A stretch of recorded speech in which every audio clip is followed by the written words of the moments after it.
الرحمن الرحیم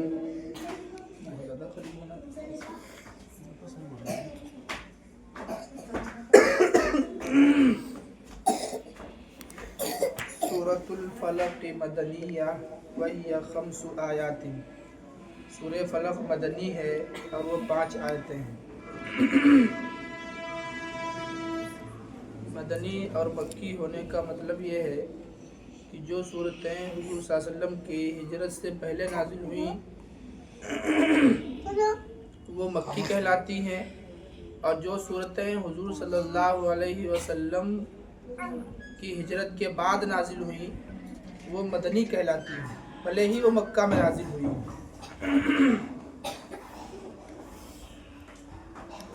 اور اس میں 5 آیتیں ہیں۔ بسم اللہ الرحمن الرحیم قل اعوذ برب الفلق من شر ما خلق ومن شر غاسق اذا وقب ومن شر النفاثات في العقد ومن شر حاسد اذا حسد۔ کی 2 صورتیں ہیں جو ایک اہم واقعے کی طرف اشارہ کرتی ہیں اور اسی میں یہ نازل ہوئی ہیں۔ اصل میں حضور اقدس صلی اللہ علیہ وسلم اور حضور صلی اللہ علیہ وسلم ہی نہیں بلکہ دنیا میں جو شخص یا جو فرد بھی حق کا پرچم بلند کرنے کے لیے اٹھتا ہے تو اس کے مخالفین، اس کے دشمنان وہ ہو ہی جاتے ہیں۔ جو شخص بھی حق کی آواز بلند کرنے کے لیے اٹھے گا اس کو مخالفت کا سامنا کرنا پڑے گا۔ اب مخالفت 2 طریقے سے ہوتی ہے، یا تو ہتھیار کے ذریعے سے وہ مخالفت کرے گا اگر قدرت اور طاقت ہوگی، اگر طاقت انسان میں نہیں ہے تو پھر وہ ایسی چیزوں کو اپنائے گا جس سے اس کو کسی نہ کسی طریقے پر نقصان پہنچ جائے۔ کوئی بھی دنیا میں ہو جس نے بھی حق کا پرچم بلند کیا ہے اور حق کی آواز اٹھائی ہے تو شیطان کا کام یہ ہے کہ 2 قسم کے لوگوں کو کھڑا کر دیتا ہے۔ ایک تو ان لوگوں کو جو ظاہری طور پر بھی نقصان پہنچانے کی کوشش کرتے ہیں، اور دوسرے ان لوگوں کو جو باطنی طور پر نقصان پہنچانے کی کوشش کرتے ہیں۔ اگر مقابلہ کرنے کی طاقت نہیں ہوتی ہے، تلوار اٹھانے کی طاقت نہیں ہوتی ہے، لاٹھی ڈنڈا اٹھانے کی طاقت نہیں ہوتی ہے، اور اس کے ذریعے سے اس کو خاموش کرنے کی طاقت نہیں ہوتی ہے، جو حق کا پرچم بلند کرنے کے لیے کھڑا ہوا ہے، ایک اللہ کا کلمہ بلند کرنے کے لیے کھڑا ہوا ہے، ایک اللہ کی بات بلند کرنے کے لیے کھڑا ہوا ہے، تو پھر وہ اس کو دوسرے طریقوں سے پریشان کرنا شروع کر دیتا ہے۔ حسد کے ذریعے سے، دوسروں کو ورغلانے کے ذریعے سے، مخالفین سے جا کر کے مل کر کے اور اس کے خلاف آواز بلند کرنے کے ذریعے سے، اور اس سے بھی اگر کام نہیں چلتا ہے تو پھر جادو کا سہارا لیتا ہے، کوئی تعویذ کا سہارا لیتا ہے۔ بالکل یہی معاملہ جناب محمد الرسول اللہ صلی اللہ علیہ وسلم کے ساتھ بھی ہوا۔ جب حضور صلی اللہ علیہ وسلم نے لوگوں کے درمیان میں آ کر کے کہا کہ قولوا لا الہ الا اللہ تفلحوا، اے لوگوں لا الہ الا اللہ کہہ لو تو کامیاب ہو جاؤ گے۔ اتنا کہنا تھا کہ مکہ کا جو ایک کثیر مکہ معظمہ کی تعداد تھی وہ دشمن بن گئی، وہ مخالفین بن گئے، لیکن آپ صلی اللہ علیہ وسلم نے جو کہ حق کا پرچم بلند کیا تھا، اور جو حق کا پرچم بلند کرنے کے لیے اٹھتا ہے، کھڑا ہوتا ہے، تو اس کو کوئی روک نہیں سکتا۔ چنانچہ مکہ معظمہ کے لوگوں نے بہت سی فرمائشیں اپنی رکھی کہ اگر آپ چاہیں تو ہم آپ کو اپنا بادشاہ بنا لیں، اگر آپ کو کسی عورت کی خواہش ہے تو خوبصورت خوبصورت عورتیں ہم آپ کے لیے جمع کر دیں، لیکن آپ یہ کہنا مت چھوڑیے، یہ کہنا چھوڑ دیجئے کہ ایک ہی رب ہے، ایک ہی معبود ہے، وہ اللہ ہے۔ یہ آپ جو کلمہ پڑھا رہے ہیں یہ کلمہ پڑھانا چھوڑ دیجئے، باقی جو شرط بھی آپ رکھیں گے ہم اس کو ماننے کے لیے تیار ہیں۔ ہم آپ کو اپنا بادشاہ بنا لیں گے، اپنی خوبصورت لڑکیوں سے ہم آپ کی شادیاں کرا دیں گے۔ طرح طرح کی جو ہے باتیں کفار مکہ نے حضور صلی اللہ علیہ وسلم کے سامنے رکھی۔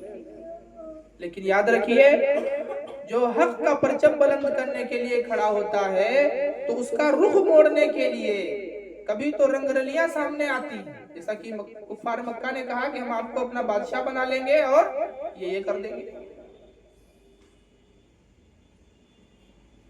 کبھی تو رنگ رلیاں اس کے سامنے لائی جاتی ہیں، لالچ دلایا جاتا ہے، شہرت کا لالچ دلایا جاتا ہے، مرتبے کا لالچ دلایا جاتا ہے، مقام کا لالچ دلایا جاتا ہے، اور جب اس سے کام نہیں چلتا ہے تو جو بھی فندہ وہ اپنا سکتے ہیں، ہتھ کنڈا اپنا سکتے ہیں، لاٹھی اٹھانے کا یا تلوار اٹھانے کا یا ہتھیار اٹھانے کا، پھر وہ آزماتے ہیں۔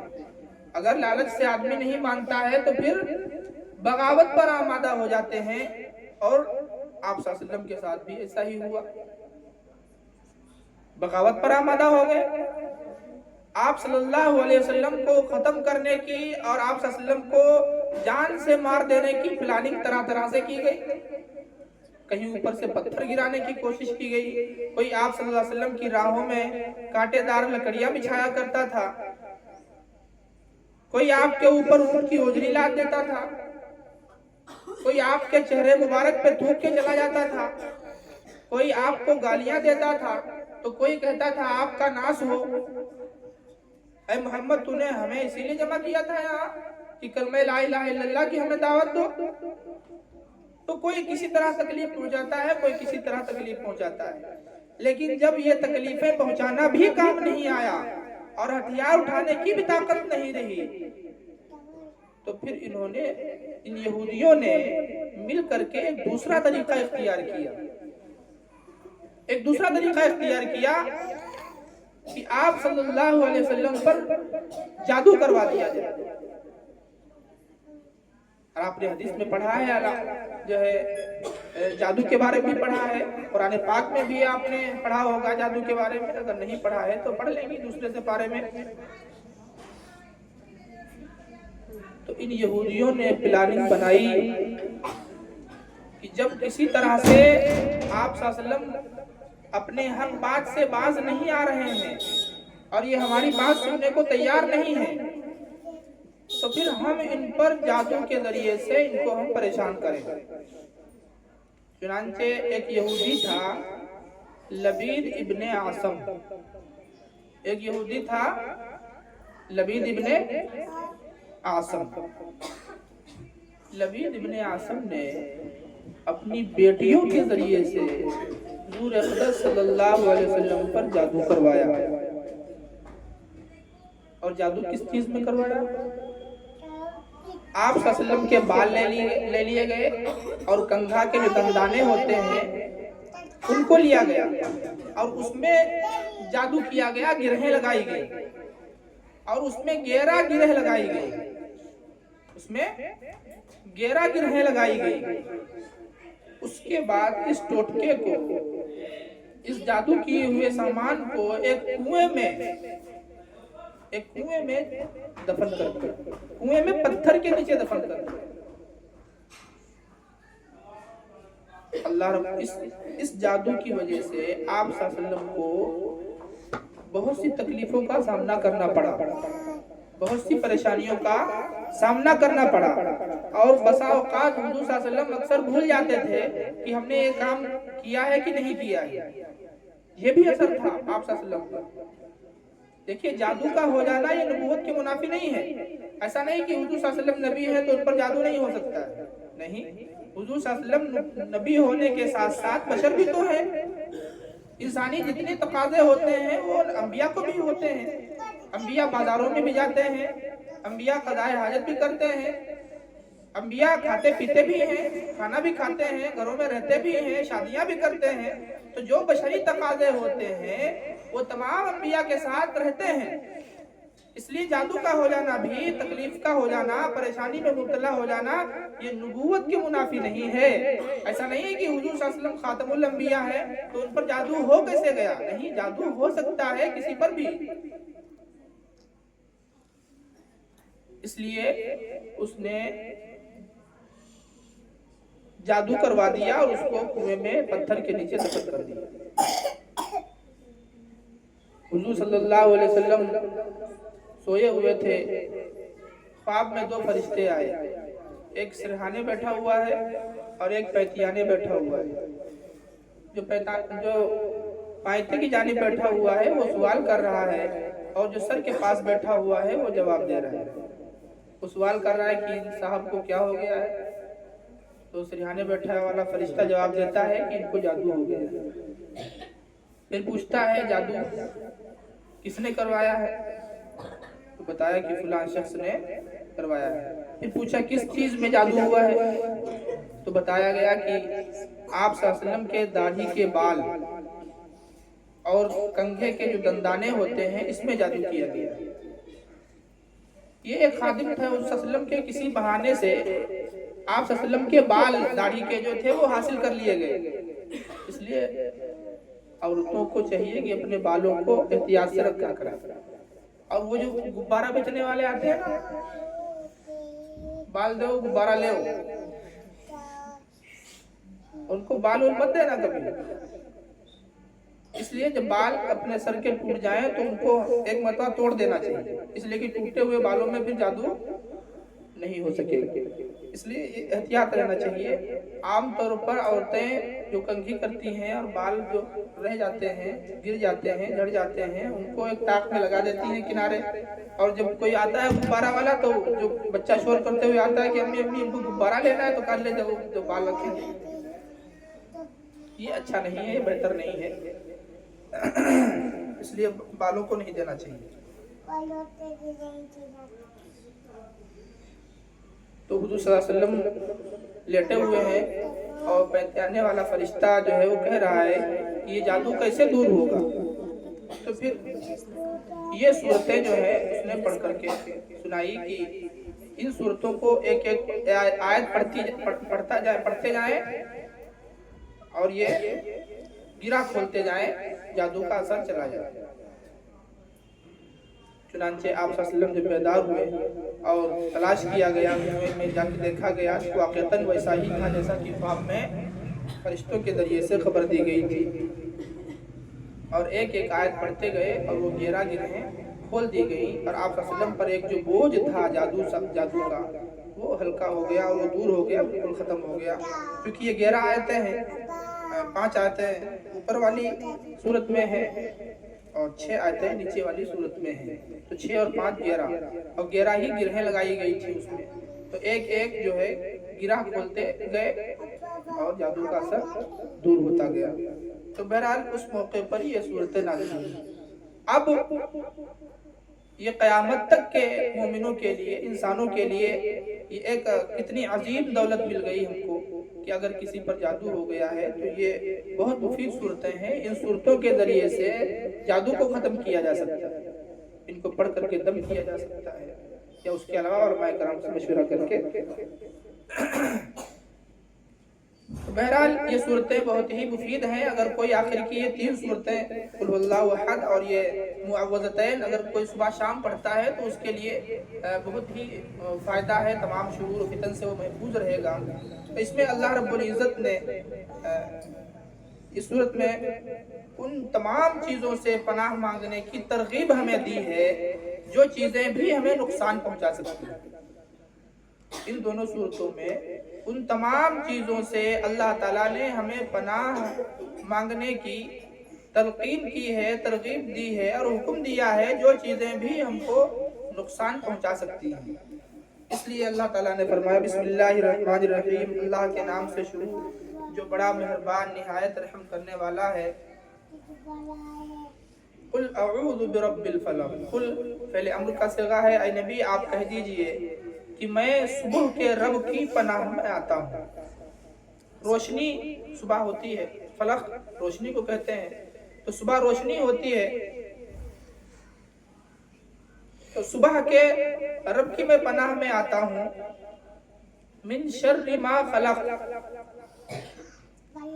ان تمام چیزوں کے شر سے جو اللہ تعالیٰ نے پیدا کیا ہے، یعنی جن کو بھی اللہ نے پیدا کیا ہے، جو اللہ کی مخلوقات ہیں، ان تمام مخلوقات کے شر سے اے اللہ میں آپ کی پناہ میں آتا ہوں، آپ ہماری حفاظت فرمائیے گا کہ آپ کی پیدا کی ہوئی کوئی مخلوق ہم کو نقصان نہ پہنچا سکے۔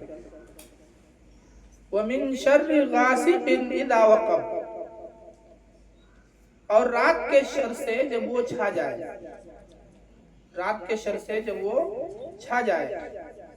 رات بھی ایک جو ہے شر ہے، اس لیے کہ جو جتنے شریر ہیں، چور اچکے ہیں، ڈاکو ہیں، اور جو چپکے سے کام کرنے والے، 2 نمبر کا کام کرنے والے ہیں، وہ سب رات میں نکلتے ہیں۔ تو رات میں چور اچکے نکلتے ہیں، جن کو کچھ غلط کام کرنا ہوتا ہے وہ سارے کام غلط رات ہی میں ہوتے ہیں عام طور پر۔ اس لیے رات کے شر سے بھی اللہ نے ہمیں کہا کہ پناہ مانگیے اور ہماری پناہ میں آ جائیے، تو رات کے شر سے آپ محفوظ ہو جائیں۔ وَمِن شَرِّ غَاسِقٍ إِذَا وَقَبَ، اور رات کے شر سے جب وہ چھا جائے۔ وَمِن شَرِّ النَّفَّاثَاتِ فِي الْعُقَدِ، اور گرہ میں پھونکنے والیوں کے شر سے، کیونکہ وہی جو جادو کیا گیا تھا تو اس میں گرہ لگائی گئی تھی، اس میں پھونک پھونک کر کے کچھ پڑھا جاتا ہوگا، پڑھا ہوگا یہودن عورتوں نے، تو گرہ میں پھونک مارنے والیوں کے شر سے۔ وَمِن شَرِّ حَاسِدٍ إِذَا حَسَدَ، اور حسد کرنے والے کے شر سے جب وہ حسد کرے۔ انسان جب نقصان نہیں پہنچا پاتا ہے تب وہ حسد شروع کرتا ہے، اور حسد جلن اور تکلیف جو اس کو ہوتی ہے تو وہ دوسروں کو ورغلاتا ہے، اس کے خلاف بھڑکاتا ہے، لوگوں کو اس کی دشمنی پر آمادہ کر دیتا ہے، اور وہ ہر وقت اس طلب میں رہتا ہے کہ اس کا جو مرتبہ ہے، اس کا جو مقام ہے، اس کے پاس جو شہرت ہے، اس کے پاس جو دولت ہے، وہ سب ختم ہو جائے اور ہم کو مل جائے۔ تو دوسرے کے پاس سے دولت ختم ہونے کی تمنا کرنا اور خود کے پاس آنے کی خواہش ظاہر کرنا، یہی کیا ہے؟ حسد ہے۔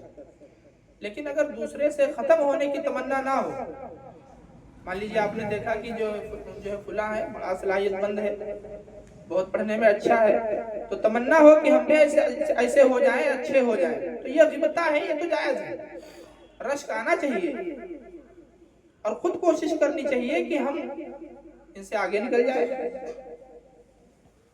لیکن دوسرے کی صلاحیت ختم ہونے کی تمنا، یہی حسد ہے۔ ایک آدمی کے پاس مال ہے، اس کے پاس گاڑیاں ہیں، بنگلہ ہے، مکان ہے، تو اس بنگلہ کے زائل ہونے کی، ختم ہونے کی تمنا کرنا، یہ حسد ہے۔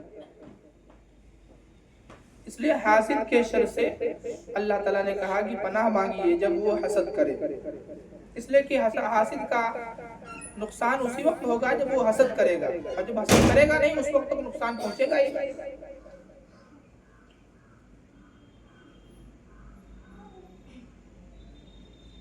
سورۃ الناس مدنیۃ وہی 6 آیات، سورہ ناس مدنی ہے اور وہ 6 آیتیں ہیں۔ اللہ کے نام سے شروع کرتا ہوں جو بڑا مہربان نہایت رحم کرنے والا ہے۔ قل اے نبی آپ فرما دیجئے، اعوذ، میں پناہ میں آتا ہوں، میں پناہ چاہ رہا ہوں لوگوں کے رب کی، ملک الناس، لوگوں کے بادشاہ کی، یعنی اللہ تعالیٰ، الہ الناس، لوگوں کے معبود کی، من شر الوسواس الخناس، وسوسہ ڈالنے والے، پیچھے ہٹ جانے والے کے شر سے۔ یعنی شیطان کی صفت یہ بیان فرمائی گئی ہے کہ شیطان جو ہے لوگوں کے دلوں میں وسوسہ ڈالتا ہے کہ تم کو ایسا نہیں کرنا ہے، یہ کرو۔ اور جب بندہ غفلت کے بعد میں ہوش مند ہوتا ہے، ہوش آتا ہے اس کو، تب وہ اللہ کا ذکر کرتا ہے، اور جب اللہ کا ذکر کرنے لگتا ہے تو یہ شیطان بھاگ لیتا ہے، پھر پیچھے ہٹ جاتا ہے، یعنی اس وقت وہ وسوسہ نہیں ڈال پاتا ہے۔ اس لیے شیطان کی صفت اللہ نے بیان فرمائی کہ یہ وسوسہ ڈالنے والا پیچھے ہٹ جانے والا ہے، یعنی وسوسہ اس وقت تک ڈالتا رہتا ہے جب تک بندہ غافل رہتا ہے۔ شیطان کا وسوسہ صرف اسی وقت تک ہے جب تک بندہ غافل ہے، اور جب بندہ ذاکر ہو جاتا ہے، اللہ کا ذکر کرنے لگتا ہے، اور اللہ کی یاد میں لگ جاتا ہے تو پھر یہ پیچھے ہٹ جاتا ہے، پھر اس کا وسوسہ کام نہیں کرتا۔ اصل میں شیطان یہ ہے بڑا دشمن، چھوٹا دشمن تو ہے نہیں۔ اللہ نے 3 صفتیں اپنی بیان فرمائی، پہلے تو رب الناس کا ذکر فرمایا، پھر ملک الناس کا، اور پھر الہ الناس کا، کہ لوگوں کے رب کی پناہ میں آتا ہوں، لوگوں کے بادشاہ کی پناہ میں آتا ہوں، لوگوں کے معبود کی پناہ میں آتا ہوں۔ اوپر دیکھو ایک ہی صفت ذکر فرمائی تھی، رب الفلق، صبح کے رب کی پناہ میں آ رہا ہوں۔ اوپر ایک ہی صفت ذکر فرمائی تھی، اس لیے کہ جو انسانوں کا شر ہے، مخلوق کا شر ہے، یہ کمزور ہے، اور جو شیطان کا شر ہے، شیطان بڑا دشمن ہے۔ ان الشیطان للانسان عدو مبین، شیطان انسان کا کھلا ہوا دشمن ہے۔ وہ کب چاہے گا کہ یہ جنت میں چلا جائے؟ وہ تو ہمیشہ چاہتا ہے کہ یہ غلط راستے پر پڑ جائے، اور غلط راستے پر پڑ کر کے یہ اپنی زندگی برباد کر لے، جہنم کا راستہ اختیار کر لے۔ اس لیے یہ انسان کا کھلا ہوا دشمن ہے۔ اللہ تعالیٰ نے اس لیے اپنی 3 صفتوں کا ذکر فرمایا، اور پھر آگے فرمایا من شر الوسواس الخناس، وسوسہ ڈالنے والے، پیچھے ہٹ جانے والے کے شر سے بھی میں پناہ مانگ رہا ہوں۔ اے اللہ تعالیٰ ہم کو اپنی پناہ میں لے لیجئے، یہ شیطان ہمیں نقصان نہ پہنچا سکے، یہ شیطان ہمارے ایمان کو ٹھیس نہ پہنچا سکے، یہ شیطان ہمارے جذبات کو ٹھیس نہ پہنچا سکے، ہماری ترقی کے درمیان میں یہ رکاوٹ نہ پیدا کر سکے، اس لیے میں آپ کی پناہ میں آتا ہوں۔ آپ اگر کسی کے گھر جائیں اور اس کے گھر میں کیا ہو، کتا پالا ہوا ہو، اور وہ آپ کے اوپر بھونکنے لگے آپ پر، تو آپ کتے سے کہیں گی کہ کتے صاحب خاموش ہو جائیے، ہم تو ان کے بڑے خاص ہیں؟ آپ اس کے سامنے تقریر کریں گی؟ ظاہر ہے کہ نہیں کر سکتے۔ معلوم ہے کہ اس کے مالک کو بتاؤ، مالک کو آواز دو، مالک جو ہے اپنے کوڈ میں کتے کو خاموش کرے گا، اس لیے کہ وہ کتا اس کا ہے، بات اسی کی مانے گا، اور اسی سے وہ قابو میں آئے گا۔ آپ کے کچھ بھی کہنے سے وہ خاموش نہیں ہوگا۔ اور یہ شیطان، یہ تو سب سے بڑا کتا ہے، کتوں کا سردار ہے، کتوں کا کیا ہے؟ سردار ہے۔ یہ ایک دوسرے کو لڑانے کی بڑی فکر میں رہتا ہے، سوچتا ہے کہ ہم کیسے بھی لڑا دیں، اور آخری سال آتا ہے تو آپس میں ایک دوسرے کو خوب لڑاتا ہے۔ جب سال کا آخر ہوتا ہے نا، طلبہ آخر سال میں جب اپنے اپنے گھروں کو جانے والے ہوتے ہیں تو یہ خوب لڑاتا ہے، آپس میں لڑائیاں کرواتا ہے، اس لیے ہوشیار رہیے گا، یہ ہے بڑا ٹیڑھا۔ تو پوچھا کہ بھائی شیطان صاحب آپ لڑاتے کیسے؟ تو کہا بتائیں، تو کہا بتاؤ، تو کہا چلو حلوائی کی دکان پہ چلتے ہیں۔ تو گیا حلوائی کی دکان پہ، اور کڑھائی میں سے جو ہے جلاؤ میں یہ انگلی لگائی اور ایک دیوار پہ لگا دیا۔ کہتا اب دور بیٹھو چل کے دیکھتے ہیں۔ تو دونوں دور بیٹھے تو دیکھا کہ وہاں پر جو ہے مکھیاں آئی، اور پھر اس کے بعد بلی آئی، پھر کتا صاحب کو پتا چلا تو کتا صاحب بھی آئے، اور کتا صاحب اور بلی کی تو ہمیشہ دشمنی رہتی ہے نا، وہ کبھی دوست تو ہو نہیں سکتے ہیں ایک پاس۔ تو کتے نے جو ہے بلی کو مار ڈالا، کتے نے بلی کو مار ڈالا۔ بعض لوگوں کو بلی پالنے کا شوق ہوتا ہے، بلی سے بڑی محبت ہوتی ہے، تو جس کی بلی مری تھی ان لوگوں نے کتے کو مار ڈالا، ان لوگوں نے۔ اور یہ دونوں بیٹھے دیکھ رہے ہیں، شیطان اور جس نے کہا تھا کہ ہمیں بتائیے کیسے آپ لڑاتے ہیں، بیٹھے دیکھ رہے ہیں۔ تو جب بلی کو مار ڈالا تو بلی والوں نے کتے کو مار ڈالا، اور کتا کسی فوجی کا تھا۔ تقریر ہم کر رہے ہیں، تم نہیں کر رہے ہیں، تم سنو، تقریر ہماری ہو رہی ہے۔ اور کتا کسی فوجی کا تھا، تو فوجی کے گھر والے آئے اور انہوں نے جس نے کتے کو مارا تھا اس کو باندھا، جس نے کتے کو مارا تھا، اور پھر دونوں خاندان جمع ہوئے، ادھر سے گولیاں، ادھر سے گولیاں، ادھر سے لاٹھی، ادھر سے تلوار، اور نہ جانے کتنے لوگ مر گئے اس میں۔